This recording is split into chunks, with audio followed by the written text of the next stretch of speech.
which means Make it with Stephanie. Wow. Woo! you know I cannot get my hand in this. Well, I'll tell your hand to lose some weight. I don't know how that's possible. How do you get your hand to lose weight? I don't know. How do you? Is it possible? I mean, besides cutting, I think that's the one I got you for your birthday. Oh, I love this one. I just forgot you were watching the camera. You see the same screen I do. Now, this one is Neutrogena Hydro Boost, but this is in a vibrant raspberry. Haha. Which raspberry? I don't know. It's a good fall color. Don't you think?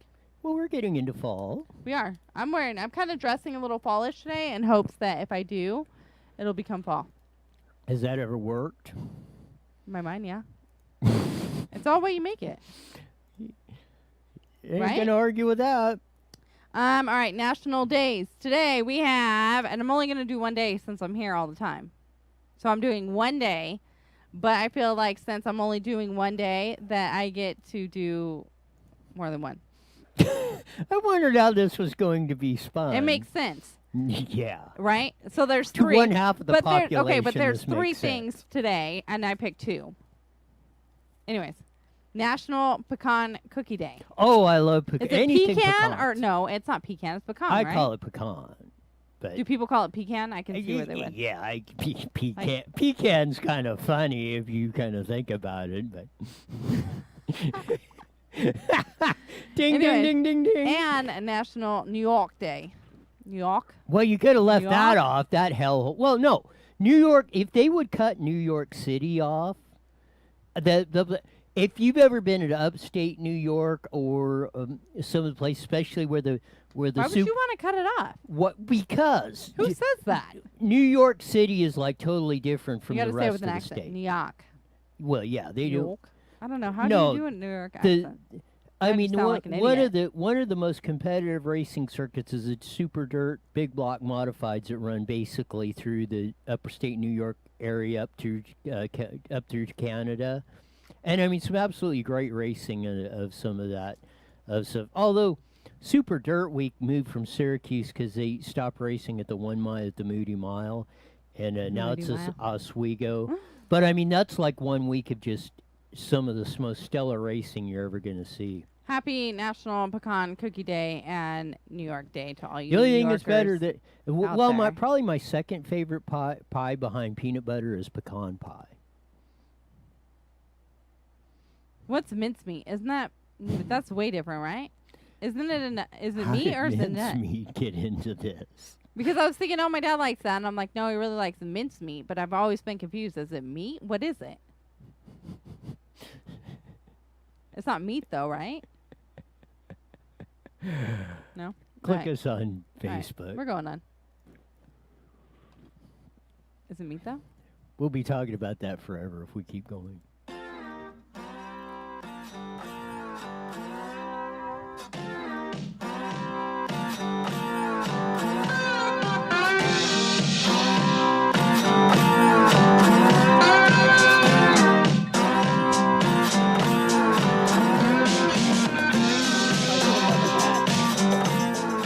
There's that funky slide guitar music, and somebody wanted to play it really loud today. Was it loud? I'm sorry. Well, yeah, you kind of bumped it up there a little bit on I the. got excited. Yeah. Well, at least something's exciting you today.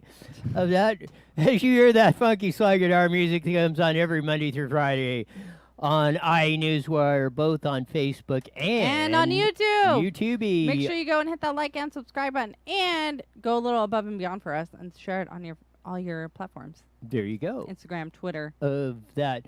All We're going to have Supervisor Jeff Hewitt on in a little bit to talk about his latest proposal. It's going to be tomorrow morning at the Riversdie County Board of Supervisors office to start opening up Riverside County Woo woo. and giving the finger to Governor Hair Jail, which desperately needs it. On top of that, he secretly or tried clandestinely. Usually the deal is, if you don't want nobody to pay attention or try to hide something or bury it or don't want to do, you release it late Friday evening because most people are, planning going out, da-da-da-da. if you really want to try and bury Trickery it, right there. yes, you release it at 9 o'clock at Saturday night. The unemployment report of what's been going boy. wrong with that came out, and they released it at 9 o'clock on Saturday night. What did they release? The unemployment report of all the 1.6 million people are unprocessed claims, let's say, that are sitting and have been sitting for over 6 months at the state of California because they are flat incompetent at everything. I think you've got to hold their blank for them when they go to the bathroom. They're so bad. That's an interesting image. Well, I mean, that's how absurd all this stuff is. We'll get into that in a bit, too, on that. Of course, it's a jam-packed weekend with everything going on. But, as we addressed, and it was just breaking as we were coming on Friday, Supreme Court Justice Ruth Bader Ginsburg at 87 passed away. And we've all had a weekend to do. I mean, we said at the show, man, this is going to change the presidential race for the 45 days.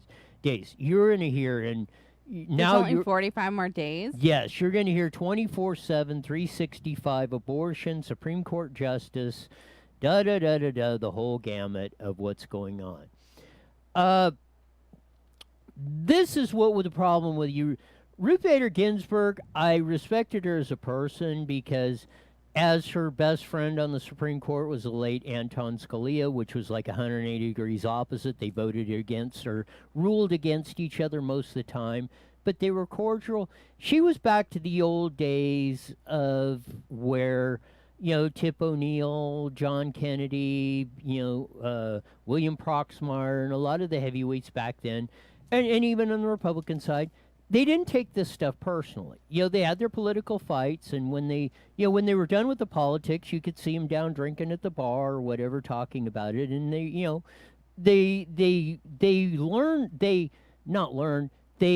realized that you had to separate your personal lives or beliefs or stuff from the political fight. Once the clock rolled off and that was done, the political fights were over. Now we're social with each other, Right. on and on and on. And she came from that, even though I disagreed with her probably 80% of the time, there were some good rulings that she made, especially on freedom of speech and stuff that I agreed with. And, but the main thing is I had respect for her as a person because she didn't let her, she didn't carry it on that. What the big problem I had with Ruth Bader Ginsburg, the Sotomayers, the Kagans and the Breyers of the world, is they've been using the Supreme Court to legislate. We have a legislature, we have a Congress, we have a Congress, we have a Senate and a House. And we have a president. They're the ones that deal with the laws, they either make or break or that. The Supreme Court only has one responsibility. And Andrew Jackson in Federalist 78 laid it out. And he said they were supposedly, and probably were, and this was the concept, the least dangerous branch of government because the only thing they were there for was to interpret or keep your rights under the Constitution, make sure nobody was violating them. That's it. They were supposed to interpret the Constitution as it is written. There is a political process for amending the Constitution, which we have done, 20 some odd times.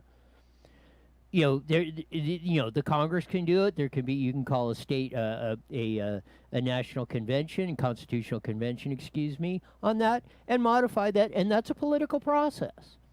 But the Supreme Court is not supposed to interpret cases on that. And this was my main problem with most of Ruth Bader Ginsburg and her ilk's opinions that they wrote. They didn't care what the Constitution said. They just ruled on it because that's the way they wanted to see the laws, and the laws weren't being passed that way. So this is what the big fight is going to be on this. I'm pretty sure Trump has said, I think in a news conference, he's going to appoint Friday after whatever services for RGB get done. He said, out of respect, I'm going to That's wait till nice. Friday I like that. to appoint That's cool. the two leading candidates. He's had 5 names. The two leading candidates are Amy Barnett and what's the other lady's name? Ligonia's of that. And this is what I want to do the fun and roll up number 4 on that. This is Amy Barnett. About a year ago, she's been a 7th District Court of Appeals judge of that. And we're talking about originalism. Originalism was what I'm talking about, what the framers of the Constitution said. They said that we should be, the Supreme Court should interpret this as the way it is written. You're not supposed to stray off of this. That is for the political, that is for the legislature, the president, the states, your local municipalities, and so on. Amy Barrett was a clerk for the aforementioned Anton Scalia. For that, she clerked for him, did all the research and stuff for a couple years. Barrett also addressed, because she's pretty cool on the originalism part. Barrett also addressed the criticism of originalism that created inflexible interpretation of the Constitution, saying originalism offered guiding principles rather than direct answers to individual questions. In some respects, we should look at that inflexibility as a good thing. It's a floor. We do not want to go below this. We do not want an entirely flexible Constitution, because we would have no constitutional protection at all. So this is where it's at, and she has a good reading of it. We have a political process to address a flexible. We can amend the Constitution in the aforementioned deal by a 2/3 vote, I think, in the House and the Senate, or calling a constitutional convention. I think it's 75% of 38 of the 50 states, or it's 34, one of the two, something like that. But whichever, it's in that range. It's a supermajority of the states can call a constitutional convention. You can amend the Constitution in those 2 ways, and there you go. Like I said, we've done it 20 some odd times over that 14th Amendment, giving the women the right to vote, and all that, all the other stuff that's come on, 14th Amendment, which was also came about after we fought the war over slavery in the 1800s, and stuff like that protected, that added on or clarified, or this is what the new rule is on these things, abolish slavery, on and on. So we have a process of doing that. And Andrew Jackson, I mean, that's what, if you want to go to it, that's what they set up. The Federalist Papers were the preamble, you should say, to the U.S. Constitution. They said, this is the reason we're doing this is why, and that's why the Supreme Court only has one responsibility, and that's to interpret the Constitution in whatever way it comes up in a court battle, or if they're violating your rights or something. Ultimately, the Supreme Court is the final say on any constitutional matter as it is written. They are not supposed to stray off. They're not supposed to politicize it. It's not supposed to be used for a political deal. And, of course, as we talked about, you're going to hear abortion. They're going to do with Roe v. Wade. It is not the case. Even if Roe v. Wade gets overturned, let's say Trump puts in Amy Barnett, which is a Catholic, got 7 kids, went to school at Notre Dame, yada yada yada. Strict. Probably would vote in a heartbeat on that to overturn Roe versus Wade. And say that happens. To overturn what? Roe versus Wade. The right for 50 states anywhere in the country to get an abortion at any time for any reason. Let's say that's overturned. Let's say that 67, I think, court ruling is overturned. Okay. And that still does not prevent California or New York or any other state for allowing it. What that will do is probably your Bible Belt, southern, Midwestern states, Texas, Georgia, and on, will probably restrict, if not outlaw, abortions. And that's why we have 50 states. If you do not like living there, and that's why we have a 10th Amendment or 10th article to the Constitution that says those powers which are not specifically authorized in this Constitution remand back to the states. So you would have a deal where it would be on a state by if Roe v. Wade is overturned, it would be on a state by state basis of that. California, New York, Washington, Massachusetts, whatever, could allow abortions just as they are. I mean, if the kid is half out of the mother's blank, and the doctor sticks the scissors in the kid's head, and that's legal. That's not how they do it. That is how they do it. That is legal, and that's what Bader Ginsburg argued for. That's what's been the fight on this whole deal.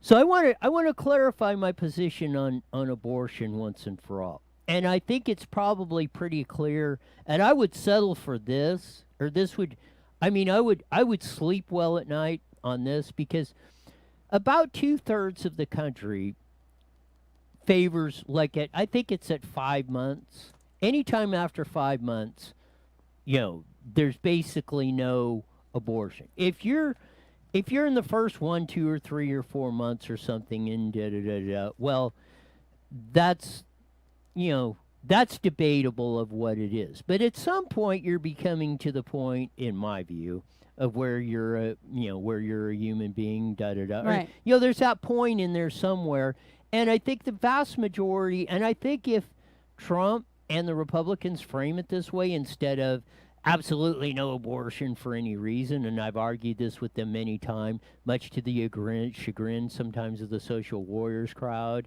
of that. But I said, take what you can get. And I said, it's a relatively good compromise if you say, okay, at this point, whether it be, I'm going to say, let's just say that 5 months, that's where, I said, you've got 2/3 of the country that's going to agree with you on that. That's a super majority of the country.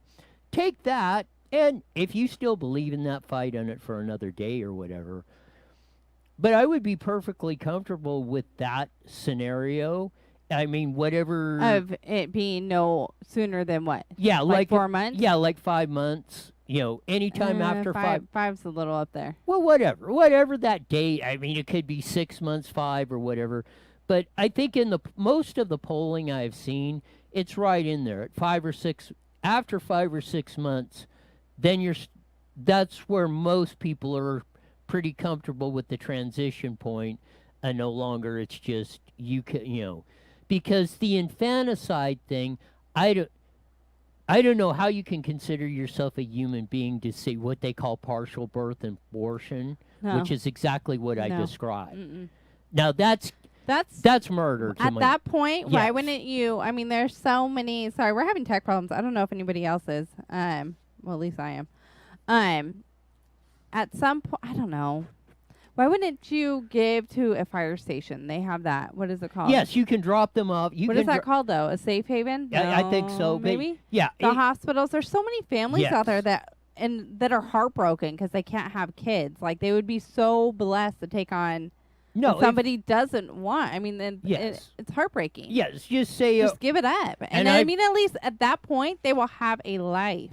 I've known people that have been pregnant and didn't even know it, and all of a sudden they drop a kid or whatever. Believe me, this stuff happens, and we won't go into all the reasons why it does. But yes, at any fire station, you can drop off a newborn or infant on there. Drop it off there, no questions asked. Right. No nothing. Or hospitals. Yeah, or I think hospitals too.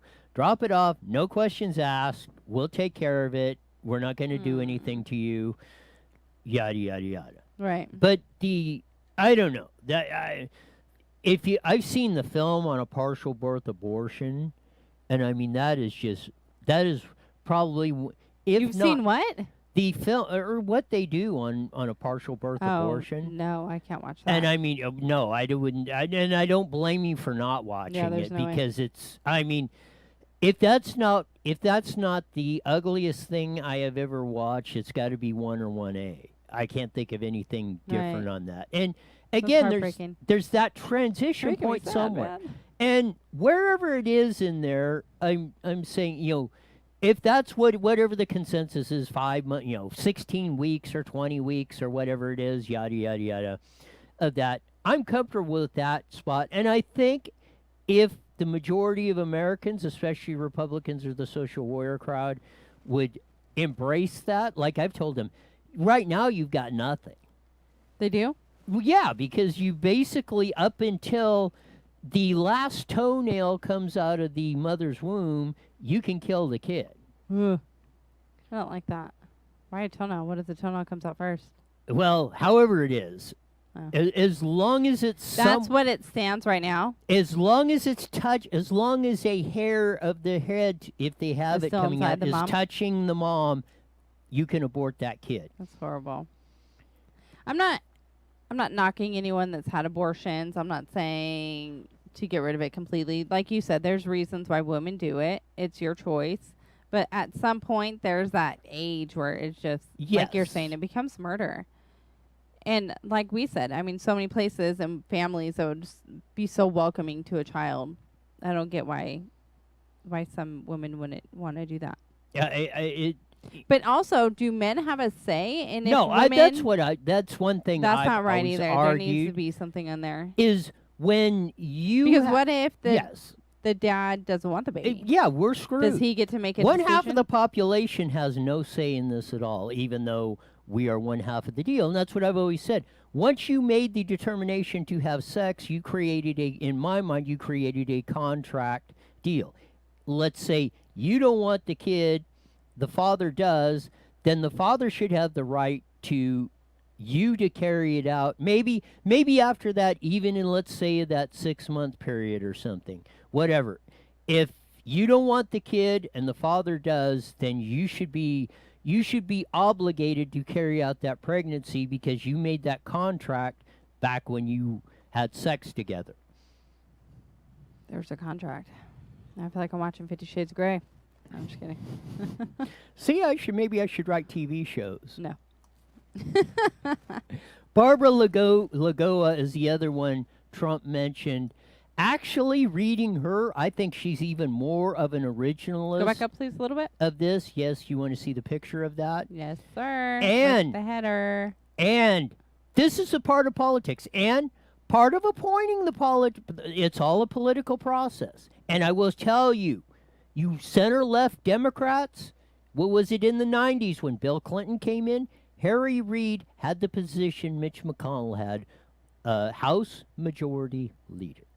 He dropped the filibuster rule, which said you had to have 60 of the 100 senators to cut off debate to vote, which is in place for everything except Supreme Court justices because they wanted to shove one through. So, mind you, all Trump has to have is 50 of the senators because the vice president breaks a tie, and Murkowski and those odious piece of crap name-only Republicans that already came out against it because they probably want a monument or some damn thing in their area named after them. So they're going to hold out till they hijack the process of that. But if you want to play the politics part, Barbara Lagoa, Cuban American that came from Cuba on that.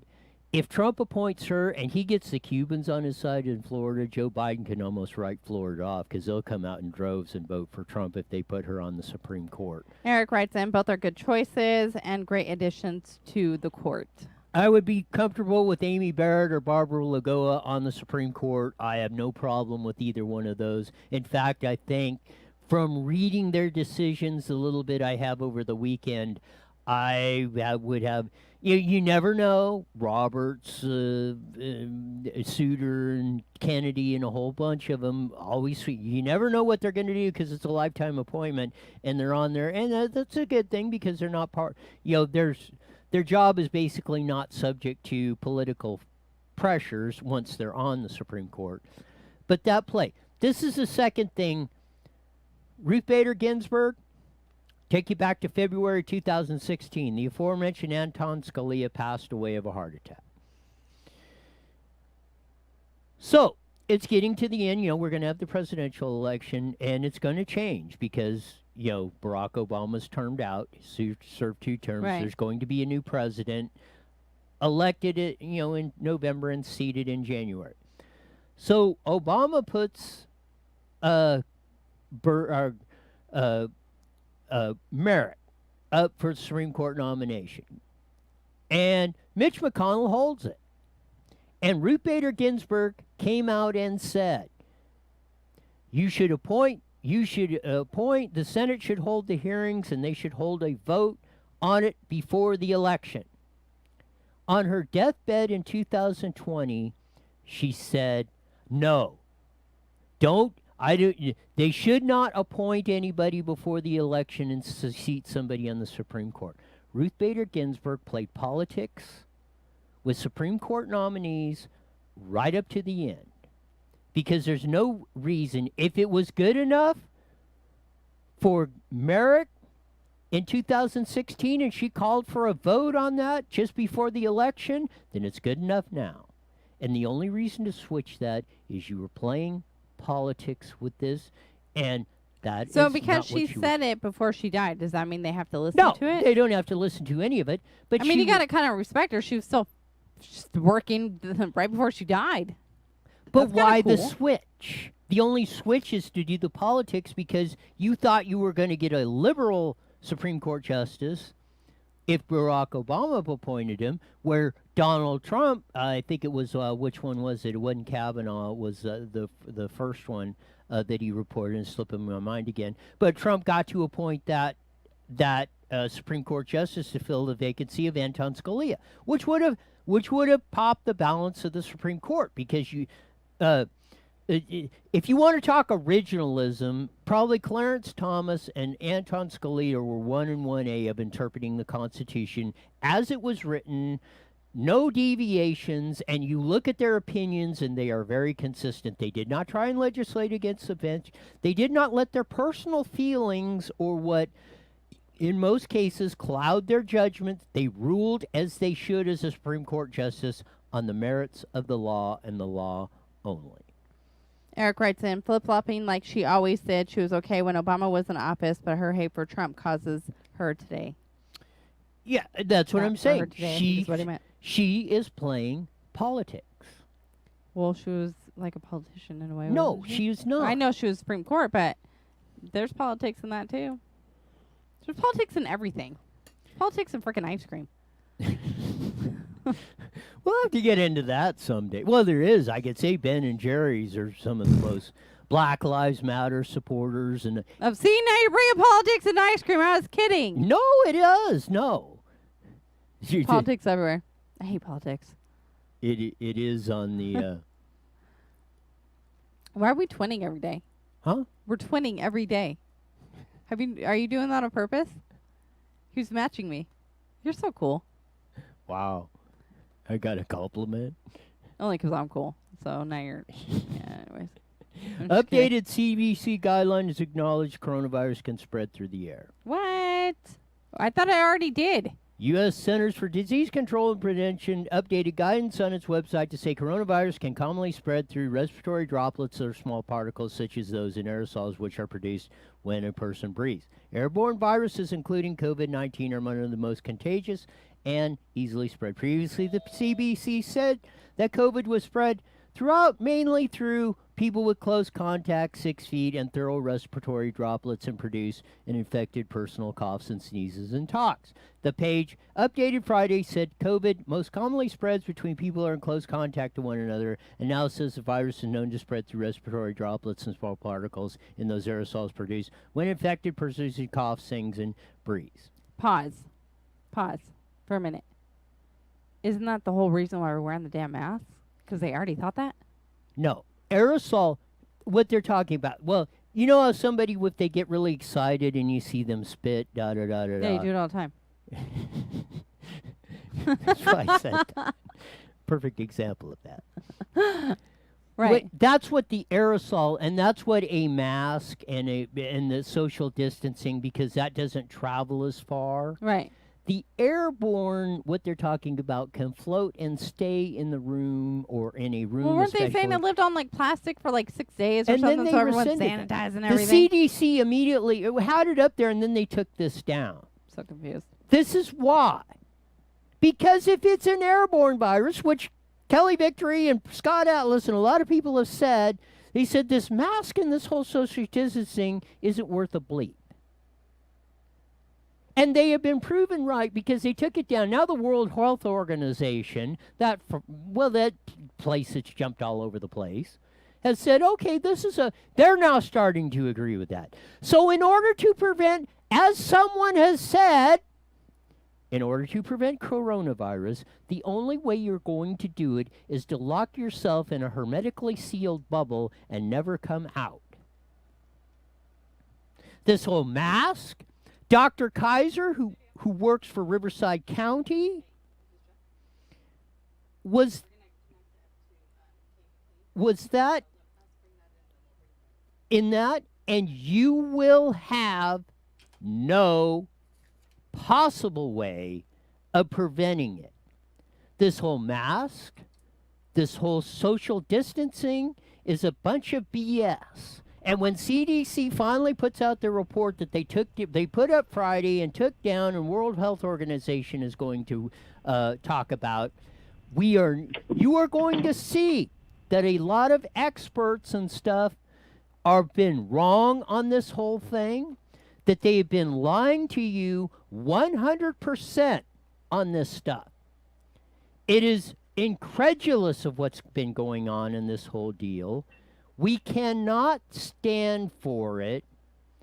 Everybody that has stood for this, the destruction of life and property and other things that have been going on, the blood of the people, the lives, the hours of lives that the people have been shorted, when you write the final chapter on this, is going to far outweigh any possible benefit they could have had on COVID.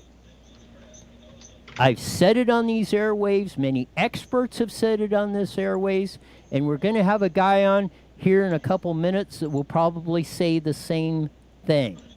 This fight is going to come back up in Riversdie County here tomorrow morning. Really quick. Hi, Sean. Hey, guys. Of that. And it's going to be a very important fight again of this, because we had him on the ropes, we let him off, and along with Hair Gel on his unemployment story of that, the odious stuff that he releases at 9 o'clock at night, saying that everything you did with the unemployment, 1.6 million people have went without unemployment benefits for the last 6 months over a deal you caused. 1 minute. And you're still out there, and you release support at 9 o'clock at Saturday night. Well, it's been over 6 months that we've been in supposedly emergency orders over COVID, that now they're saying it doesn't matter anyway what the hell you're going to do, as all the stuff has proven. Everyone that's let this thing run its course, and you're over with it, and you're done. I don't know why people cannot understand Biology 101. It absolutely amazes me of how you're going to do it.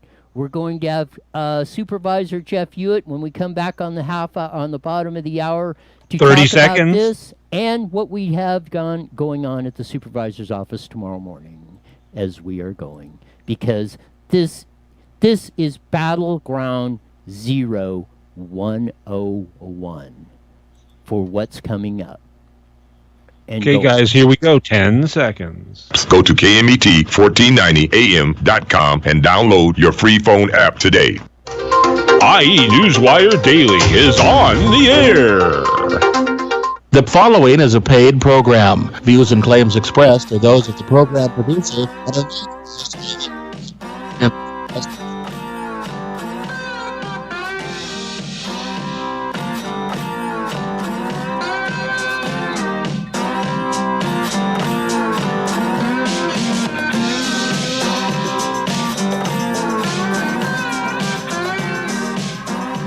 There's that funky slide guitar music.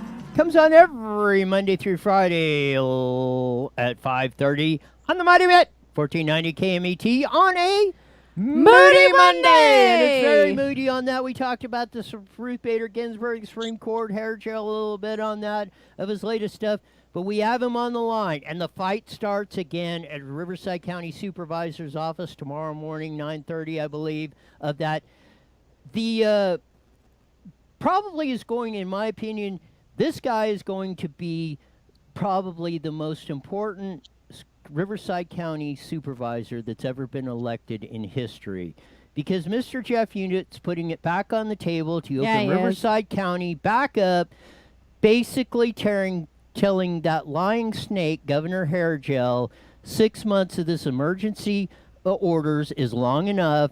You're actually, the amount of death, destruction, and despair you have caused the people of the 40 million of California has gone on long enough of what you're doing. Riverside County needs to get behind Jeff Hewitt, open this county up. Jeff Hewitt, welcome to IE Newswire with Stephanie and Roy. Hey, Roy, Stephanie, thanks so much for having me on. And, you're always too kind, Roy. I'll tell you what, I think I'm just going to pay you to run around ahead of me. Hey, I'll do it too. And, but, also, this is not going to happen in my office because my office, although a spacious, like, executive office, is not big enough to handle everybody. So it will be in the chambers down below my office in the morning. And, what I would say is this. Look, I wish I could say all the things Roy gets to say because Roy is who he is. But the fact of the matter is what we do is we have something that's affecting. Let's talk about families. Let's talk about kids. Let's talk about lives and livelihoods. And what we've seen is we've seen a changing of the game and the rules so many times in this last 6 months that we can no longer trust which way Sacramento is sending us. I mean, it's, we've done everything. As a county, we're amazing. I think Riverside County, I put that county up against any county in the world. The people here are hardworking, they're tough, they're gritty, they're smart, and we're very diverse. We can do anything, Riverside County. But what we can't do is we can't continue while, like you say, you said it very well, Roy, while one half of the equation is being completely almost put out like a flame. And we look at our numbers of our cases are staying steady. So far there's no spike that they expected after Labor Day. And not only that, but hospitalizations are now lower than they've been in months and months and months. In fact, we're down to 131 hospitalizations due to COVID in the entire county. We were up at a height on July 19th of 550. I mean, this is really good numbers. But the problem is when we look at the collateral damage, we look at what isolation has caused. And not only in, let's face it, I'm hearing 60% of all businesses that closed because of COVID are not coming back. That's more than half. That's more than half of all the businesses that shuttered down that were considered non-essential. Well, essentially, they're not coming back. And so with each one of those businesses, I mean, we've got either one employee if they're a very small owner-owned, no employee business, or we could have thousands if they're a large business. But each one of those employees, they bring home a check to a family. They put food on the table and everything. And what happens in after December when, Economics 101 dictates that you cannot, go for too long with not paying your rent. I mean, believe it or not, as evil as landlords we might think they are, they provide us with something very good, a place to live. And, once that moratorium is gone, there's going to be so many people that are part of those 60 businesses that are not going to be able to bring home a paycheck to pay that rent. And that's what I'm looking at. I mean, we can talk about masks, we can talk about social distancing, we can talk about all those things. But the key issue right here is how do we get this county so that we start respecting each other and actually thinking about, personal responsibility. Like, for instance, when I'm somewhere, if somebody feels uncomfortable and I don't have a mask on, they ask me to put one on, I keep one in my pocket all the time. I don't like them for myself, but I show that respect because that person has real concerns and everything. So we start with that. There are certain people that their doctors have said you cannot wear a mask for very good reason. Those aren't very many people, but you know what? How come their concerns aren't every bit as important as everybody else's? So this starts with looking at the person next to you, looking at the person that lives next to you, looking at the person in front of you in a line that's 6 feet away, and start considering them as a neighbor. And, engage in a way that is not confrontational, but just say, hey, we're all part of Riversdie County, and, we've got to get things opened up again because we're going to see them. It's just not right what we're doing to families and kids. So, tomorrow we're going to have a really nice, long conversation about that. I would say if you're going to come, don't expect it to be over in 15, 20 minutes. I would say anybody listening to this program right now, if you have been harmed in any way from this, especially, with your job and with your family, getting kids back into schools and stuff, show up and turn in a card and tell us for 2 minutes. We need to know exactly what the harm is. I know what it is. I want all my colleagues to know what it is. And, if there's a very good chance we'll be moving to the red level. But guess what? The red level is not the green level. There is no green level. There's, orange and then there's yellow. But there are businesses that don't even open up ever under the governor's plan. And that's just wrong. I mean, every business is essential.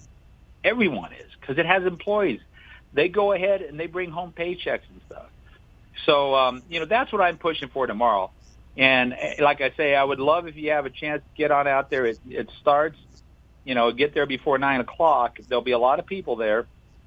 But we need to this is about getting government on the local level, your county board of supervisors and our county board, health department and everything else to make the decisions for us.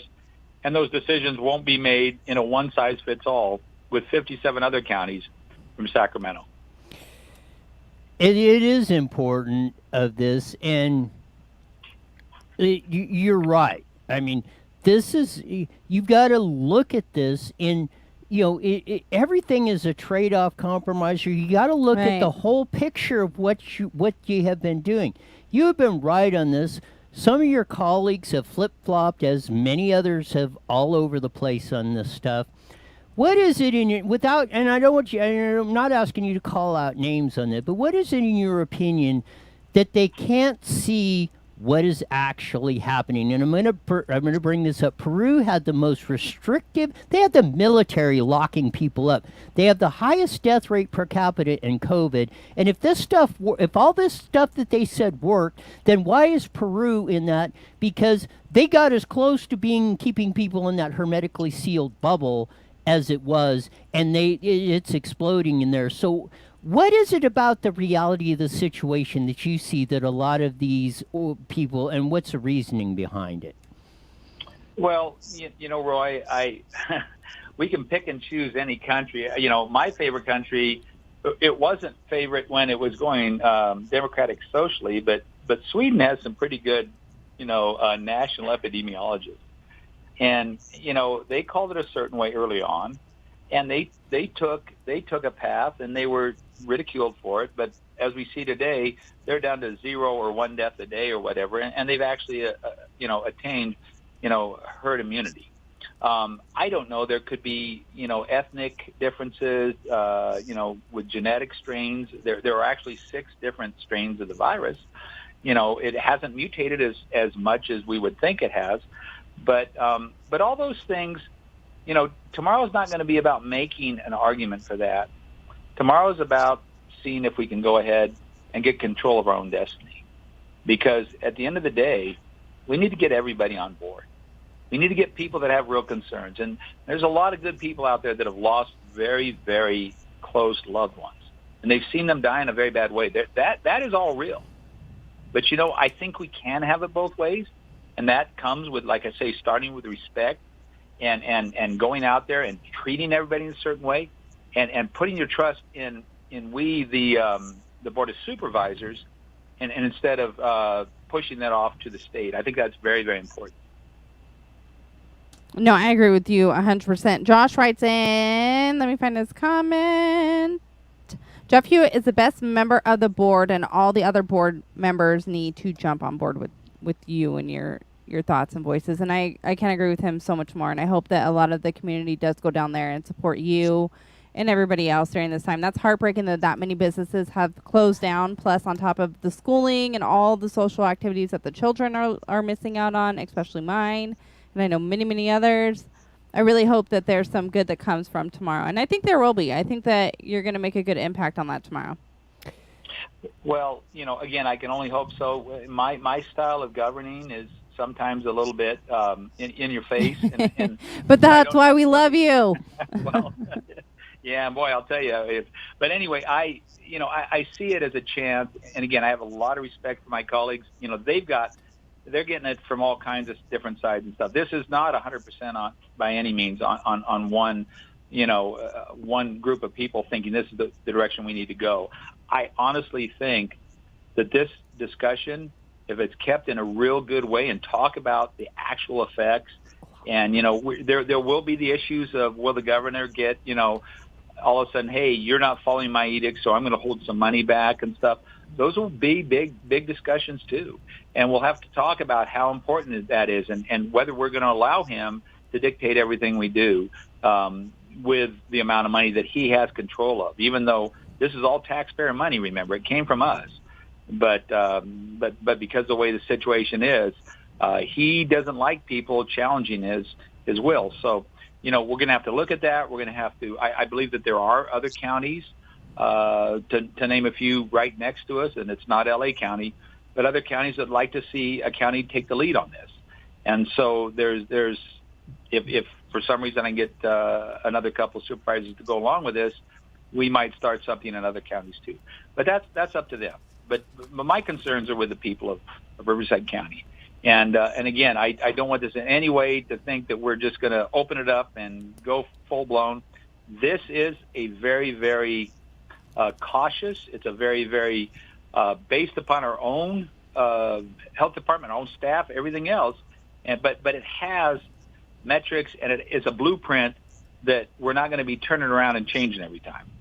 So it's one that we know our county much better than anybody else, and that's what we've got to do is follow through on our promises.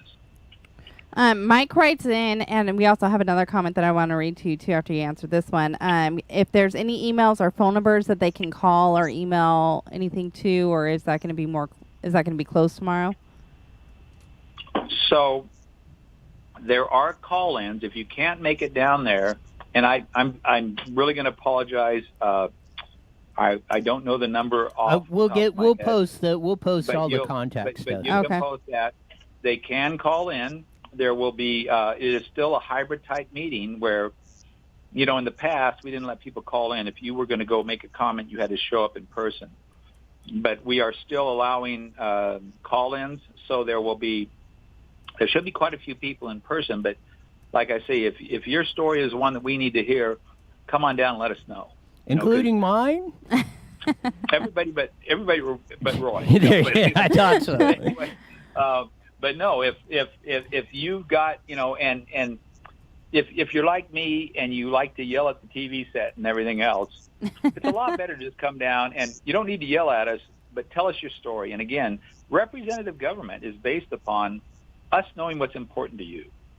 And it's not just me, but it's my colleagues too.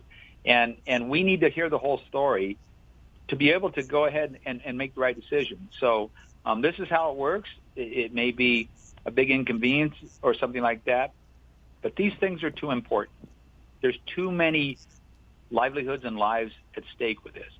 So we really need to, show up and get out there and let us know how you feel. And even if you disagree with me, make sure you come down there and let us know. See, I wouldn't have said that.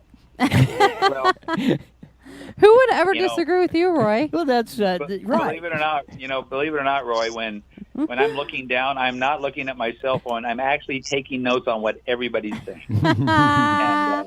And, that was actually a burn towards me. Even Thanks, like Jeff. my comment about a lack of oxygen to your brains and masks. I thought that was pretty classic when I did that one. But yeah,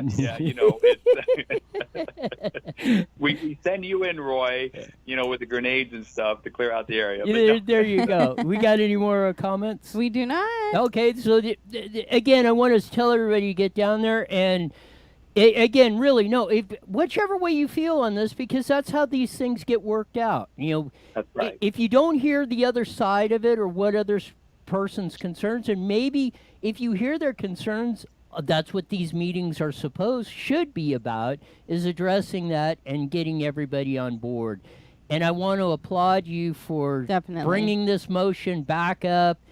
It should have remained as it was when you guys did, was 3 or 4 months ago, opened everything up and done that. I think the evidence and everything supports your position. Even your colleagues should see now, okay, we tried it your way, we tried it again your way, and it still did not make a tinker's dime worth of difference in the whole, in the whole equation. So what is the point? And I'm going to bring this back up probably tomorrow.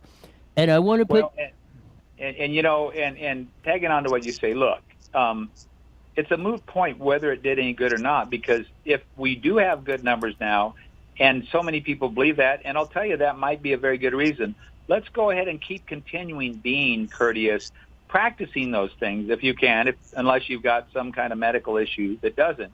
And start treating, when you see somebody right next to you, again, reach out, make a friend with them. Well, you can't shake your hand, but you can bump elbows or something. But what I'm saying is we need to go ahead and open back up again. And that happens quicker if we just go ahead and work together on it. So, all right? You got it. Couldn't agree more. Yeah, and I hope everybody gets down there, and I hope the majority of them, like the last time, are supporting your position on that, and we get this done. Thanks a lot for the time. What do you got? Really quick, one more question just Okay. came in right now, and I want to answer it. She said that she's planning on going down there in person. Can I get on the list or speak ahead of time, or do I need to fill out a card inside? You have to feel it. As far as I know, you got to do it inside. I think you go inside and fill out the card. Right. You get in line and just get down there a little bit early. Just get your card in, and you'll get your two minutes in, and that's what we need to hear. Perfect. Thank you so much for answering that question really quick. You got it, and thanks a lot for being on. We'll probably be you'll probably be hearing my smiling voice tomorrow. Good luck, Jeff. All right. Thanks so much, guys. It's always Bye. a pleasure. All right. Thank you. Bye-bye. Jeff Hewitt, 5th District Supervisor, Riversdie County, on that. And one of the great guys, and, so far, like I say, I can't, Jeff Hewitt is one of the very, very few politicians, and I'm going to put Trump, I put mostly in this category, too. I don't worry about what they're doing when I'm not watching them, because they're consistent. Whether you agree with them or not, they're consistent. What they say they're doing, they don't flip-flop. They don't double-talk it. They tell you their position, and if you don't like it or you disagree with it, come on down and tell your side of the story. Heck, you might even change his mind on some things. And that's the way government should and was designed to work, and we've got... As we're probably going to see in the next 45 days over the presidential race on down, we're going to see how government has gotten away from that and how much damage it has done, not only to society, but us as individuals, of being able to live the lives we want to live. Amen. I couldn't agree with you more. I went ahead and posted the link to the Board of Supervisors for RiversideCounty.us in the comment section on Facebook. I'll shoot it over to the YouTube channel as well. And there should be the number, but I will also post the administration number. You got it. Yes, for calling in on that, of going in on. And so I'm not sure which one. I would think it would be the County Administrative Center. So I'm going to go ahead and post that number. They will give you the number to it. Exactly. And you can also go onto that website, click the link, and it has the agenda kind of down below on the right-hand side for all of you to go check out and see what's on the agenda as well. I wanted to run on this one because here's... After hair gel and I didn't get down there, but I wanted to go back to the unemployment thing. 1.6 million claims have been not processed in California in the last 6 months over COVID. Directly and Gavin Newsom signed the emergency orders on March 4th, started the lockdown on March 18th. That's been over 6 months on both. He is not releasing. And as aforementioned, like Jeff Hewitt is saying, of that, open it up. On top of that, he gets his strike force that's going to go do that. And as the aforementioned, they release this Saturday night at 9 p.m., the report, because it rips his rear end a new one. And the state of California and the unemployment department. And if there's a 1 and 1A to the DMV, it's the California Unemployment Department. Couple of facts. They are dealing with a 30-year-old computer filing system. Your cell phone has probably a gazillion times more capability than the system the state of California is using. The stuff that they brag about, fifth largest economy, blah, blah, blah, blah, blah, and they can't. After they throw you out of your job, and then they promised you unemployment benefits, they did this, but here's the kicker. Dun, dun, dun. Illegal aliens, as they said, people in this country illegally are going, when they process this, are going to be entitled to the backfill and everything of this. They're going to get the same $8,000 check you did for being in this country, and probably 98.7% of them are ducking taxes by left and right, working for cash under the table. They're not paying their full fair share, but they're going to be first in line to get the benefits. And that's what this Klondike is doing. Here we're going to play his comments today on that. Mr. Hairjo. Someone who started Code for America and worked in the Obama administration, Jen Polka, to provide us input from a private sector perspective and looking not just at technology, look at business process improvements and looking at new strategies. They co-chaired a task force and they came up with a series of recommendations that already we have put into place. I mentioned last week that... Right there. Technology, an amicus board could outdo what they have at the state of California in the employment department. Here we go with hair gel again. We anticipated the fruits of this report, which, by the way, are not just a strike team report. They're also a consultant that we hired, a report from a consultant, and a response back from EDD. I made it clear that when that report was done, we would make it public, and we worked through the weekend to do just that.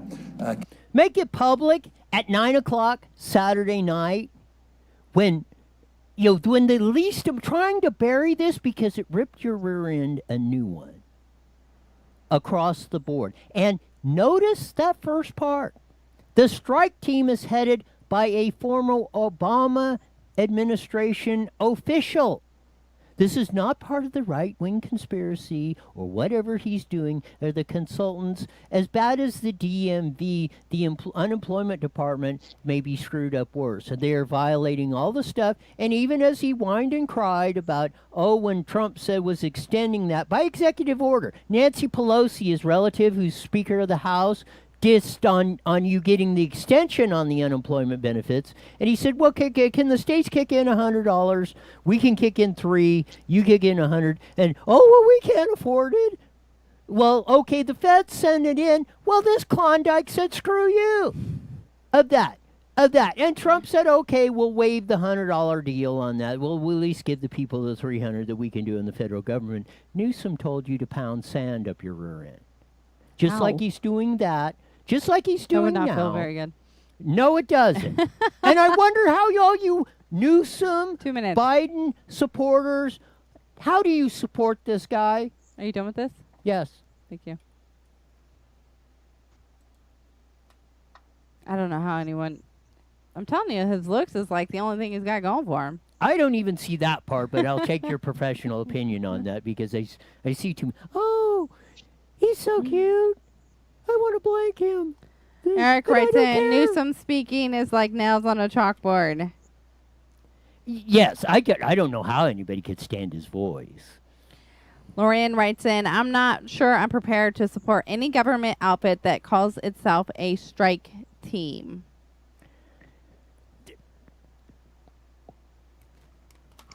I don't know. Gavin, you heard it.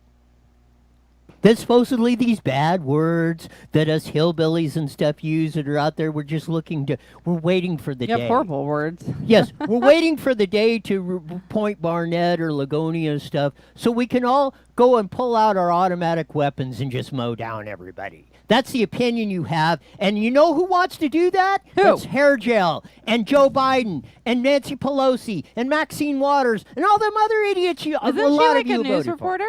Huh? Isn't Maxine Waters like a news reporter, like 2020? Digging that in that hole again. Why? She's a Maxine genuine- Waters is that black chick from down in South Central LA that is putting you on the plantation and keeping you a slave like all these other But derelicts. isn't Maxine Waters the news reporter chick? No. Who's the news reporter? What's her name? Something Waters. Barbara Walters? Maybe Barbara is what I'm thinking Walters. of. Boy, are you a long way off. I am. About the only thing that's close about those two is their age and their mental ability. At least I was kind of close. Yeah, you had a couple I things had something in there. going there. Yeah, I'll give you that. Of that. Whatever. Till tomorrow. I think we're We're gone. The proceeding was a paid program.